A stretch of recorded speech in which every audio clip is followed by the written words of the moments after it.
Good afternoon, Ben. How are you? I'm good. Thanks for having me. Good. Happy holidays to you. To Well, you we're in too. that season. We're in that season, but a lot is happening. And I just want to go through a quick lightning round with you. Oh Uh, boy. let's start with Dan Goldman's seat. Okay. Does it mean that Alexa Aviles has decided to step aside? Um, and obviously, incoming Mayor Mamdani has endorsed Lander. Some people, are speculating as to initially it was a job in the admin, then it went quickly to the congressional seat, and we saw how the incoming mayor went and sort of said his piece at the DSA meeting regarding Chi, but I want to hear from you and I want to hear your thoughts. Let's start with that congressional race. Yeah, so listen, I mean, I think there's a broad recognition on the New York left, so to speak, around trying to consolidate where possible and take on, the right fights, so to speak, that are winnable and that make sense. And they're trying to play things strategically, especially from the viewpoint of Mayor-elect Mamdani, as you saw him weigh in against Chiose running against Hakeem Jeffries. So, this is part of that. There's clearly was some sort of agreement for Mayor-elect Mamdani to support Brad Lander in this primary against Dan Goldman.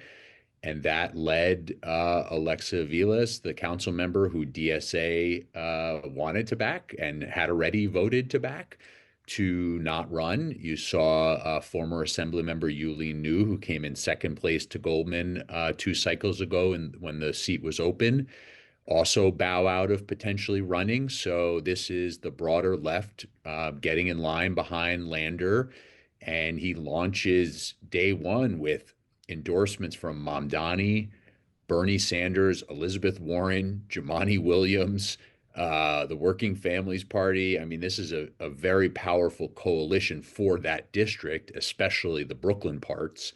Dan Goldman's clearly in for a very robust challenge here, but, he should not be underestimated. And he's got plenty of money to throw at this race like he did the first time around. So that's a key factor as well. But Brad Lander is going to be very formidable as a challenger here. And I want to speak quickly on the DSA, right? Because I'm beginning to quickly see that it's more like we can't let the perfect be the enemy of the good, as opposed to once upon a time them turning on Ocasio and this sort of purity test. I don't see that. No, I don't see that being the case anymore. Yeah, I mean, this is What is the bar? Is it we have a DSA member who's now mayor, and we have to sort of pick our fights and not be dogged in our, sort of constitution, so to speak, of what yeah. requires or what it entails to be a pure DSA member. What do you think this is about? Yeah, this is one of the most interesting trends in New York politics right now. It's clearly there's an internal debate still going on within the New York City DSA. There are some people who are pretty uncomfortable with some of these compromises, things like reappointing Jessica Tisch as police commissioner. Not so much because of her stances on things like Israel, but that's part of it, but because she's sort of a traditional law and order police commissioner and not a major reformer, not someone who wants to help dismantle the NYPD, which has been sort of part of the goal of many members of DSA in the past, including Zohran Mamdani. So this is a fascinating trend. I think it's part of the recognition among the broader left in and Democrats generally, but definitely on the left, that you got to look at the playing field and be realistic. Donald Trump is president, whether you like it or not, right? So Zohran Mamdani has to go to Washington and to some degree play nice. Otherwise, the chances of massive immigration raids and a federalized National Guard are higher. And so people are willing, some, not all, are willing to sort of, be a little more realistic here. I think push will come to shove on a whole bunch of policies as Mamdani actually comes into power and starts making a lot of decisions. I mean, you're going to get into the nitty gritty of governing and see where people are in their politics and whether they agree. I mean, things like um, everything from, policing of protests to how he deals with homeless encampments, to police officer discipline. These are just a few examples where you're going to see how much leeway the broader left, especially the DSA, gives the new mayor. But just the fact that Zohran Mamdani just ran for mayor, totally moving away from his former calls to defund the police, for example, and you heard very little from his DSA base about it. People have really made some strategic decisions, and it's going to be really interesting to see where all that goes as he tries to prioritize the affordability agenda. Of course, almost everybody on the left is seeing that as sort of the stuff that he ran on and the top issues that he's going to go after, but that's not all that governing is going to entail. So we shall see very soon here. All right, Ben, I want to hear your thoughts on this one then. There's a neighboring congressional race happening. And that's why it's interesting, because one can make the case that Antonio Reynoso is just as progressive as Brad. If not more so. It's similar. I mean, they're very closely aligned. Why support Claire Valdez if Reynoso is arguably the same from the political, if that's the case, right? Hypothetically, I know you recently talked to Tiffany Caban. Right. They're saying that they're leaning Claire Valdez, but I just want to know what the difference is and why go with a DSA potentially in that congressional district and tell Alexa Vilas, hey, can you move aside? What is the difference? Well, I think the difference comes back to two major things. One is that New York 7th congressional district where Nydia Velázquez is retiring is seemingly an even more friendly DSA district than New York 10, where Dan Goldman is the incumbent. Two, actually, let me say three things. Two, Brad Lander is probably a stronger candidate against Dan Goldman than Alexa Vilas would be. And there's a little bit of just sort of understanding the base that he comes with in that district. And it's debatable, I think, whether some of those, sort of brownstone Brooklyners would vote for a Vilas or Goldman. I think that would be really interesting. We're not going to get to see it, but I think that would be super interesting. But they will go with Lander to a very high degree, although there's some people certainly in brownstone Brooklyn who are leaning more towards Goldman over his stances on Israel. And it's going to be a lot of interesting debate that at times is going to probably get kind of ugly and unpleasant, especially for a lot of New York Jews, but that's what's going to happen. And then the third thing is just the other element of real politics to it, which is, listen, Brad Lander cross-endorsed with Zohran Mamdani in the primary. He helped give him a boost down the stretch. He was a loyal boost in the general election as well. And this is clearly, to some degree, Mamdani and his followers, paying that back. And that's a big piece of it. But in the 7th congressional district, it's good, as you're getting at, Antonio Reynoso is very progressive. He's got a real name in Brooklyn. He's very close with Nydia Velázquez. I'm very interested to see what she does in this primary, if anything. But DSA seems very determined to run their own candidate. So that's going to get real interesting. I want to know your take on that race and where you see that heading. Is it if you were to handicap it, is it Valdez gets the nod over Caban, and why? Why Valdez? Why not Caban? So I just had Tiffany Caban members. Yeah, I just had Tiffany Caban on my podcast, and we talked about this a little bit. Claire Valdez seems to be a little bit more ascendant. She's a little newer to the scene in elected office and seems to be a little tighter right now with some of the movement. But I think part of this also just comes back to the fact that her assembly district significantly overlaps with the 7th congressional district, whereas Tiffany Caban's city council district is almost fully in AOC's congressional district. Now, I asked Tiffany Caban about that, and she quickly said, well, I grew up basically in the 7th congressional district, and I live, barely next door to it and all that. But I think that's a little bit of a tougher sell to some. What do you think in terms? But that, let's say hypothetically, she jumps in. I see some of this happening as well, where some DSA in some places, right, are not stepping aside, right? And it's like sort of I running don't against each other. DSA is has it pretty tight right now.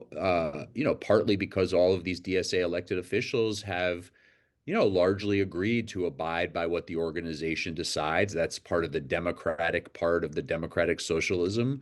So I don't see a situation where the DSA decides to back Valdez and Caban still runs, or vice versa. I think whatever the DSA, Mm. whoever they go with, will be the DSA candidate in the race, and it'll be a very interesting contest with Reynoso, who, um, again, he's very progressive, but in this race and others, he's also had some very good relationships with some of the Orthodox Jewish communities in Brooklyn. And so, there could definitely be something of a divide in this race related to Israel and Gaza, is what I would expect to be one of the biggest differences when it starts to unfold. But then let's move to a race that we don't hear that much of the DSA footprint, the Jerry Nadler congressional seat. Mm. Is it Michael Lasher's to lose? Meaning, is he the hands-on favorite, the Upper West Side darling? You have to think, except you're getting into a situation where you've got, you have to tell me what the latest tally is of the number of candidates, right? It's like more than half a dozen. But one of the factors here is going to be this is a West Side plus East Side district, right? And if it's West Side versus East Side, the West Side's going to win. There's just more votes there. Mhm. However, in a split field, when you have a candidate in the mix like City Council member Eric Botcher to win a lot of West Side votes that Assembly member Michael Lasher is counting on, that could open the door for another candidate like East Sider Assembly member Alex Boris to win the race. So the fact that that's such a big field, now it could winnow as we get towards primary day. We're a ways off, but a split field, no ranked choice voting, right? So, that's going to be really interesting. I would still, if you made me bet on a winner right now, I would still say Michael Lasher's the favorite, but, it's very unpredictable when you get a big field like that. Let's move north. Uh, Michael Blake, Richie Torres. Now we're hearing Amanda Septimo, an ally of the incoming mayor. What are your thoughts? Is it give me? I mean, Richie Torres has an enormous amount of money. He has an And enormous he's amount of money, and I don't think I've seen any data that says he's unpopular with his constituents. Have you seen anything? I mean, this is the thing. You can make an argument in New York 10 that Dan Goldman is out of step with a lot of his constituents, and he's going to have to prove to them that he's not on some of these issues, especially related to Israel and Gaza, first and foremost.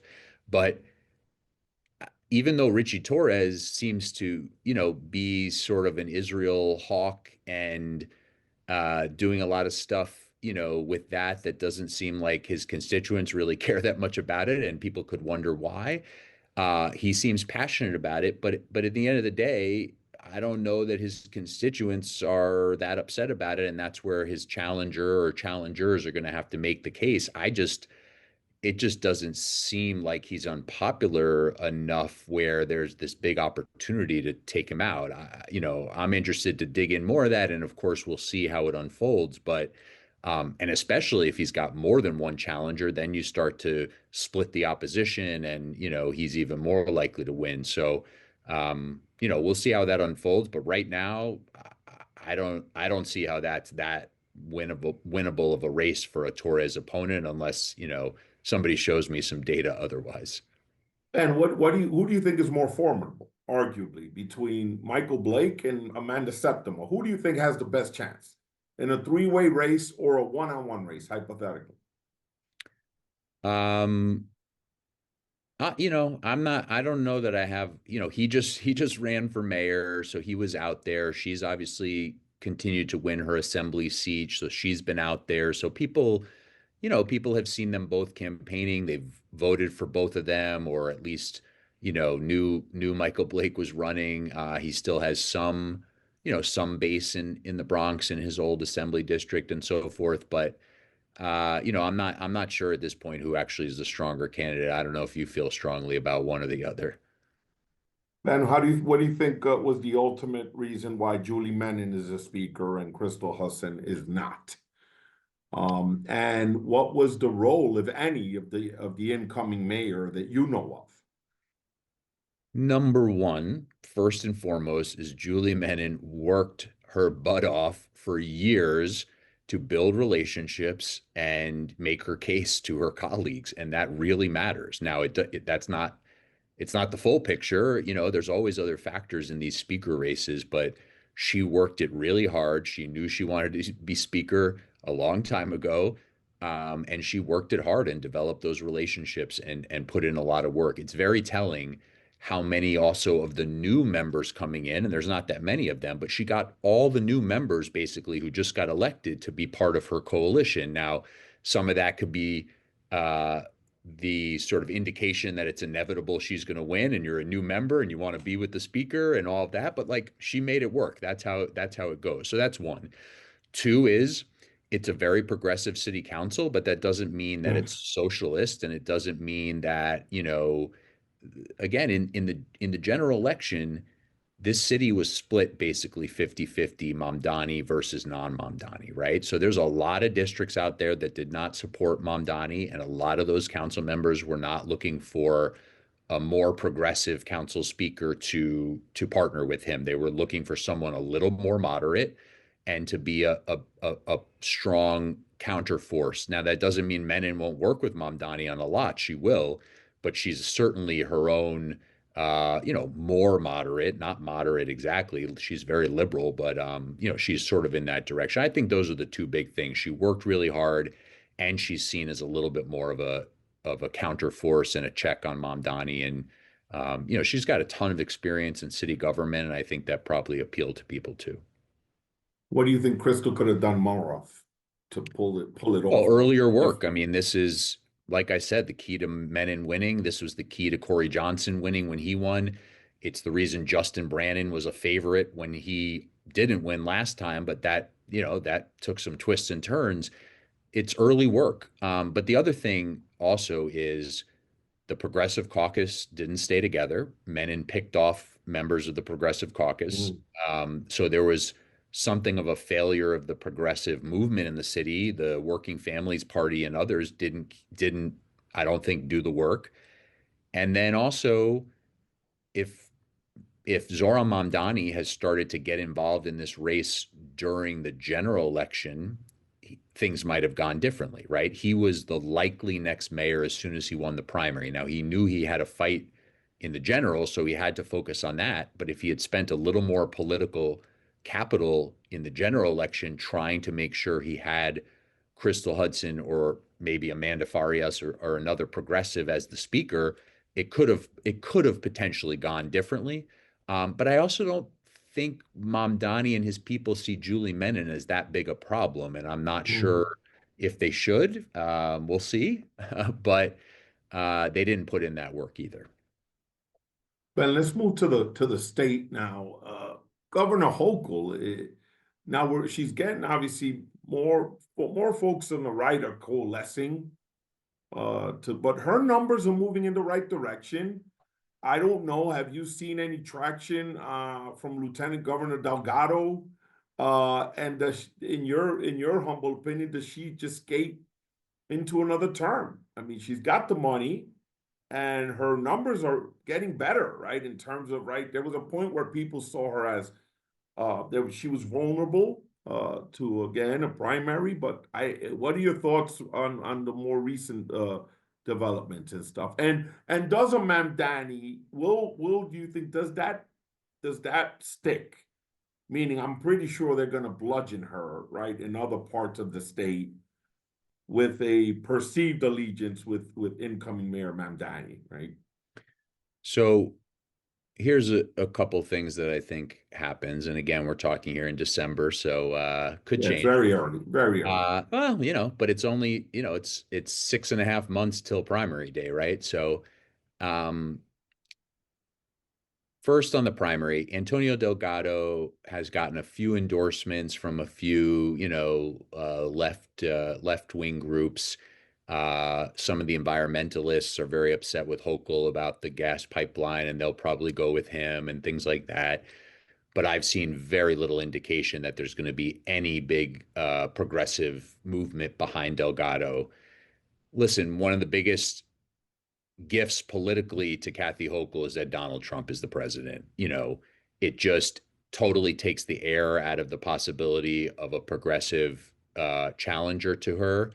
And then it also helps her in the general election, most likely, with a lot of the independent voters and swingy voters, not on Long Island probably, but in Westchester and some of the northern suburbs who do not like Donald Trump.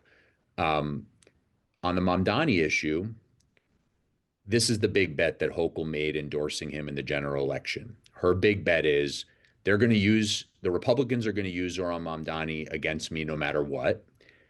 It could be a little more powerful if I endorse him. Okay. But if I endorse him and we work closely together, he can harness his movement to help me. And that help is a lot more valuable than the hurt.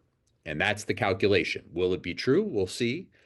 I don't know that the general election is going to be a cakewalk, even with Trump in office, even with a Republican nominee, whether it's Bruce Blakeman or Elise Stefanik, that is very Trump aligned. I think there's a lot of Republican votes in New York State. We saw that with Lee Zeldin in 2022. Now, Trump wasn't in office, but uh, we'll see what it looks like as it gets closer to the fall. But I expect Hochul to win the primary easily at this point. We'll see.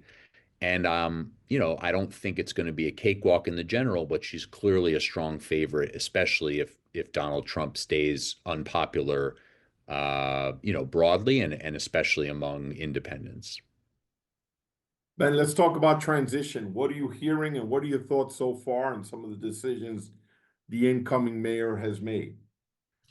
Well, I think we're Are we're you open to predictions, Ben? sure. I mean, maybe you could try me. Chancellor. Is Melissa Um, Vilas Ramos the going to remain as chancellor?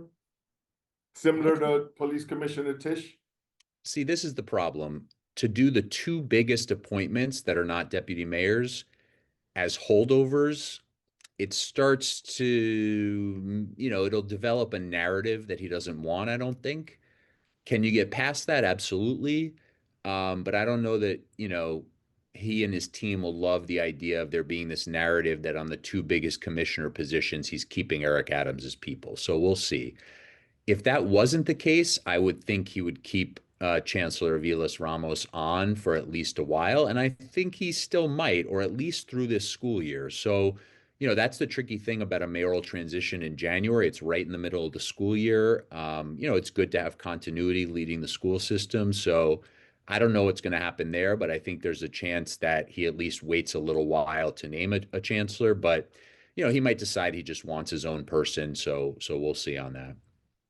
What do you think any other thoughts on transition so Yeah. far? Yeah. I mean, listen, I think Dean Foolihan was an extremely smart move as first deputy mayor. Mamdani continues to play the long game here. He's being very careful. He's trying to make sure that, he's keeping criticism at bay from people who think he's too inexperienced and people worried about public safety. So there's the Tisch appointment and all that. He knows he ran on affordability. He has to deliver on affordability. So he needs to take care of public safety. So that's not a big distraction. We'll see what happens. But so that's that. And that's it. We've got three appointments so far, right? El Bisgard Church was obviously going to come in as either a senior advisor or chief of staff. She'll be chief of staff. Of course, that makes sense. Um, I'm waiting to see, the next thing will probably be the other deputy mayors. So we'll see what happens there. One of the biggest ones I'm watching for is whether he brings on Dan Garodnick from city planning to be the deputy mayor for housing and economic development, or who knows what he calls these deputy mayor positions. He could always tinker a bit, but I think that would be an interesting one. Again, that would be another move that's continuity with Eric Adams. So you get into these narrative issues, but Dan Garodnick is a, very, very well respected figure, and I think is in the running for that position clearly, but we'll see where he goes. Let's talk about the national play, the federal play now, and the incoming mayor. Obviously, Congress member and Minority Leader Hakeem Jeffries has sort of pushed back and beat back and the DSA charge, at least for his seat. But there is some sort of ripples. Stephanie Zinnerman, the Jabari Brisport and Chi conversations and their differences with the minority leader. What about Senator Schumer? Someone who we've heard very little, and I mean, he chose not to endorse, but there's been whispers, right, that it's his time as well, right? Or people might be coming for that seat. Any news on that front? Because that's actually been extremely low key considering some of the federal primaries, right? Goldman and Yeah, well, his race is 2 more years out, right? So, we'll see. but you need a runway. You need a runway to Absolutely, and take on you someone need to as formidable as Senator Schumer, right? absolutely. So, one of the big questions in New York politics and national politics, right, is what's AOC going to do? So, I don't know. We don't know what she's going to do. Is she going to run for Senate? Is she going to run for president and then maybe either wind up, the presidential nominee for the Democrats or maybe the vice presidential nominee or something like that? Who knows? So we'll see. I think there's a decent chance that Schumer doesn't run for reelection in 28, but that's just me speculating given some of the poll numbers, some of the rumors about how much people are pushing AOC to challenge him or announce she's running and then edge him closer to the door. A lot of this will come down to what happens around Senate races around the country in 2026 and the playing field, that Democrats and Republicans have more broadly, because Chuck Schumer is the Senate minority leader. He was the Senate majority leader briefly. So he's got a shot to be Senate majority leader again. You don't walk away from that position. If you're New Yorkers, this was very key to the Mamdani Chiose conversation, right? Hakeem Jeffries could be the Speaker of the House in like 5 minutes. So we don't want to risk that for New York. So that would be a huge part of the conversation, as well as the calculations around will Chuck Schumer potentially be Senate Majority Leader again? And that will influence his view of running again and the view of people about whether to take him on. Ben, what would you advise incoming Mayor Mamdani first 100 days? Three big ticket items that just tell me. I mean, Yeah. look, De Blasio came in. Yeah. He didn't ban horse carriages like Ha. he said he would, right? It's still Yeah. an on, Still, but still happening. Yeah. he went hard. I remember paid sick leave Yep. right off the bat, and obviously universal pre-K. Yep. Uh, he went hard. What are you some of your recommendations if you were because look, Ben, you talk to Jano Lieber, you go across the board here. You don't just talk to the elected officials class. So I know you had a recent forum on with some past deputy mayors and Yep. government types to talk transition. Again, what are three things he needs to get right to get that average run-of-the-mill New Yorker to say, "Hey, I'm in good hands.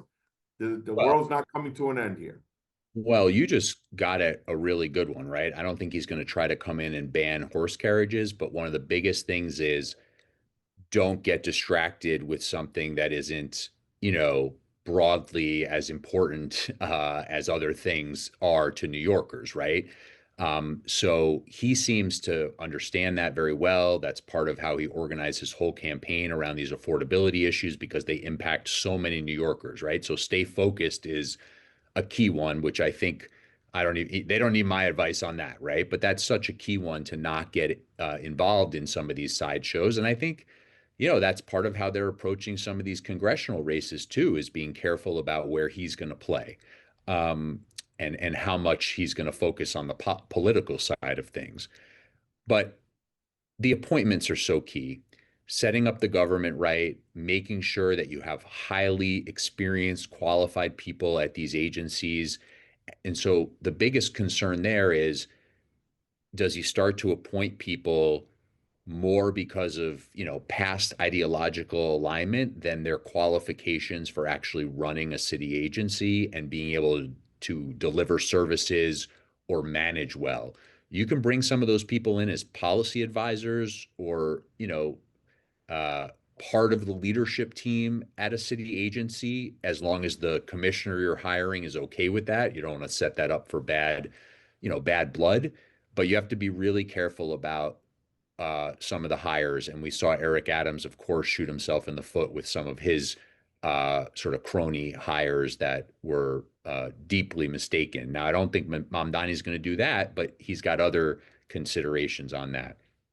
And then the other thing is, which again, he clearly knows, though, is he's got to approach this first state budget and state legislative session really smartly and start to figure out, with Governor Hochul, which I'm sure they're going to do together, some of where they can compromise on his big ticket promises and what he's willing to call a win, right? She doesn't want to have big infighting leading into her primary and her general election. She doesn't want to do a lot on raising taxes, but she seems open to a little, maybe on the corporate side.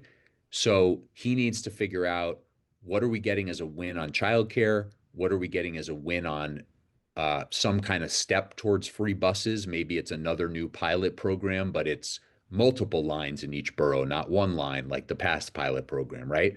What are those state budget wins going to be? And then the rent guidelines board. This is going to be perhaps the number one clear test for his first 6 months in office, besides the basics of city government and the state budget session, is, can he deliver on the rent freeze at the rent guidelines board? And that is going to come up real fast.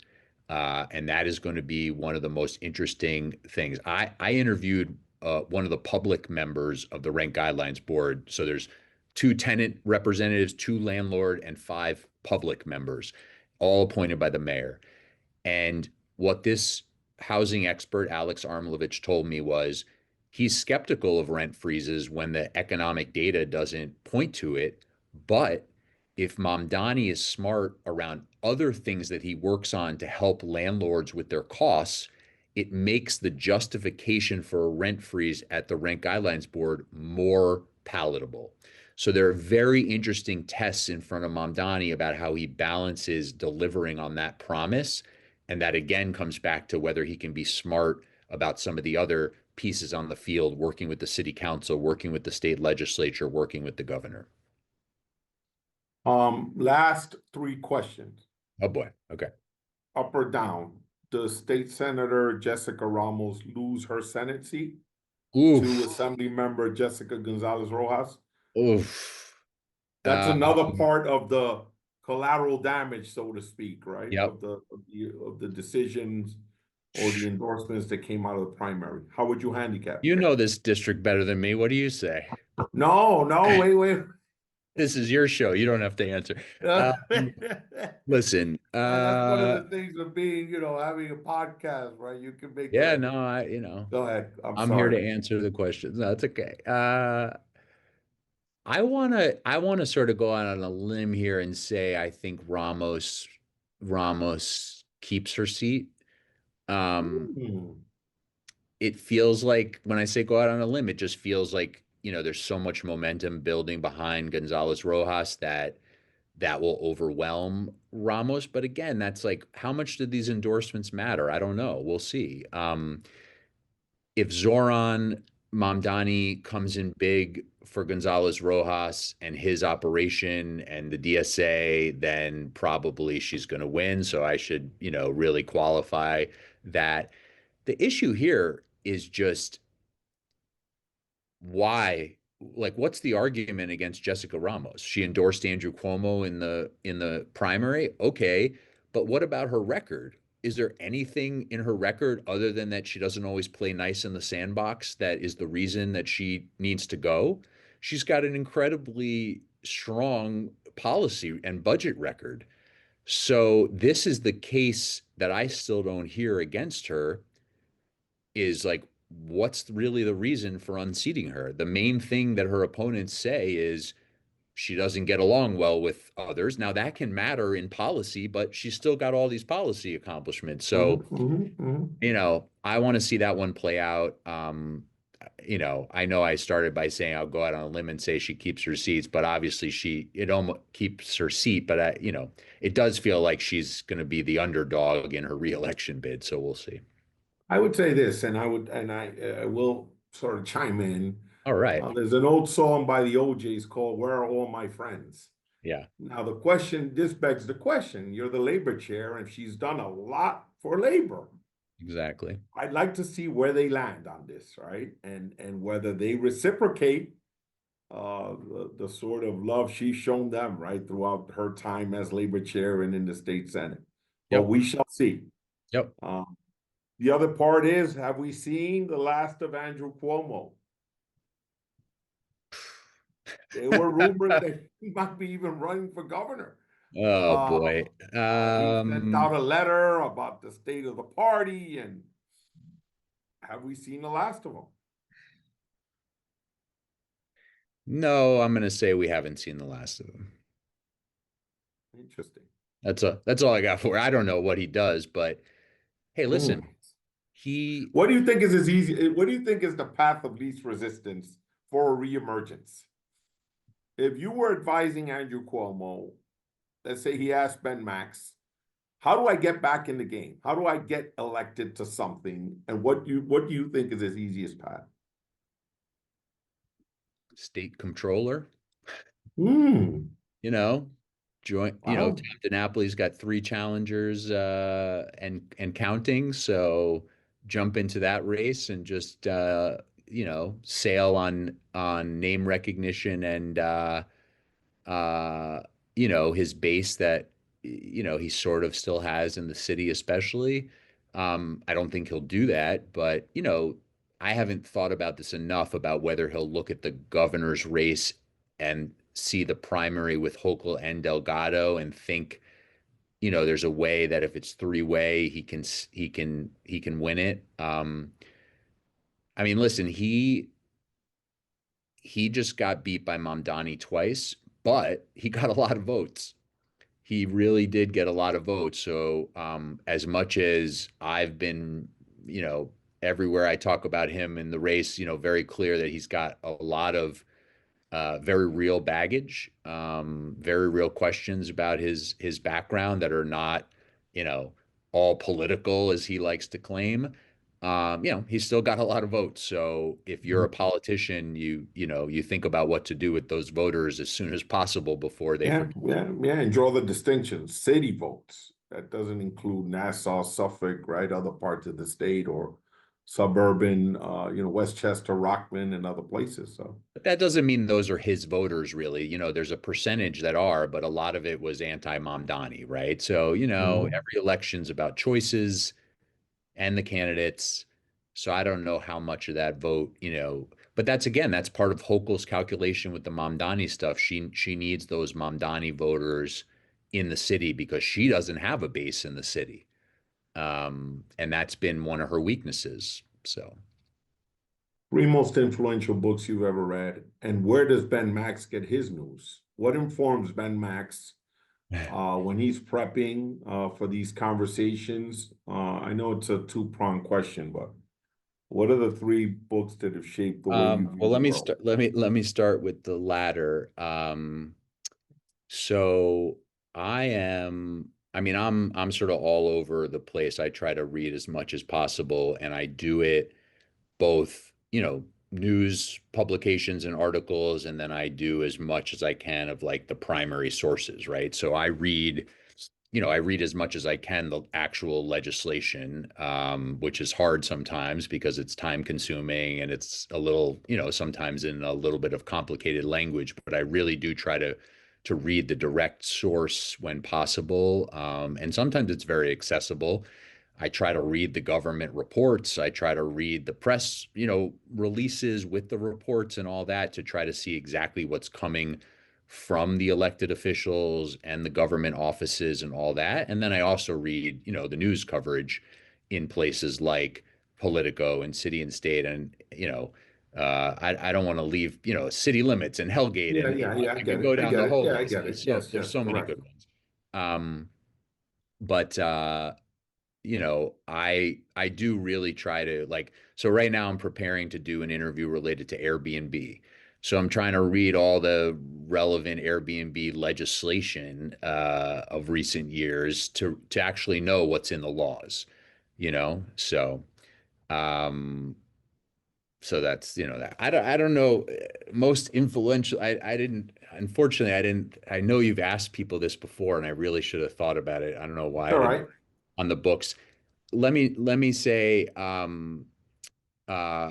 want to let me just shout out recent books I've read, if that's okay. that's fine. So Nicole Gelinas of the Manhattan Institute, who also writes at the Times, in the opinion section, wrote a book called Movement about decades of policy around, how we move around the city. And it's really good. I mean, it's basically a history with analysis, and it's all about, reclaiming public space from the automobile after there was a huge, shift towards, being accommodating to cars, and the post Robert Moses era and all this. And it's so well done, and it's so readable, even though it's very thick. People shouldn't get too, intimidated by it. I haven't finished it, but I've been reading Abundance because it's influencing so much of our policy debate. So I've been, reading some of that book by Derek Thompson and Ezra Klein. Um, and then on the same theme, I just started, this book, Unfinished Metropolis by Benjamin Schneider, that is, again, about housing and transit and how cities are planned and built. And so that's all the stuff up my alley. I'm like, I don't, my reading for pleasure is still reading for work. So Who's who's the holy grail for Ben Max in terms of interview? interview. Hmm.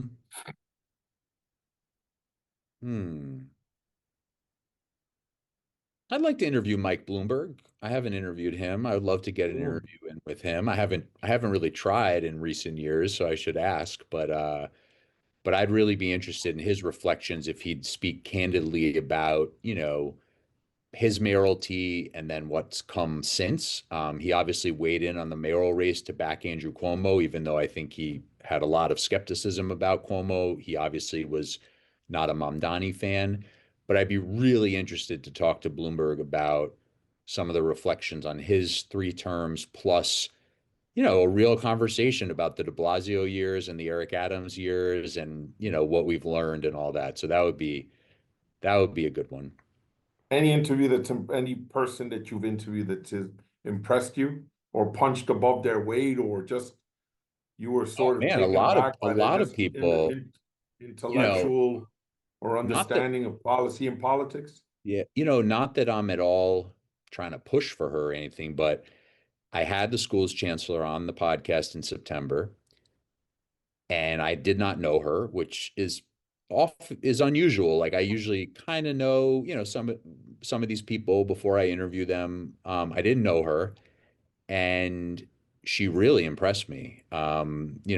She's a longtime veteran of the school system, but that doesn't always mean that people are like real sharp on all the topics I might throw at them. And she was really good. And like also came across as a real person, which is a nice combination. So she impressed me. And we just had a live event, on the morning of December 10th when we're talking here with Julie Menon at the law school. And I knew this already, but she was really sharp and impressive as well. Ben, thank you for your time. Anything you want to say that I didn't ask you or mention? Oh man, we got to a lot. Thanks, Roberto. This was great. I mean, there's plenty of other, interesting stuff going on, but that was a lot. So this was great. Thank you. Thank you. Thank you. I'm sorry we went over, but No, this was fun. there's a lot of meat on that bone. Yeah, absolutely. Take care, buddy. All the best. You too.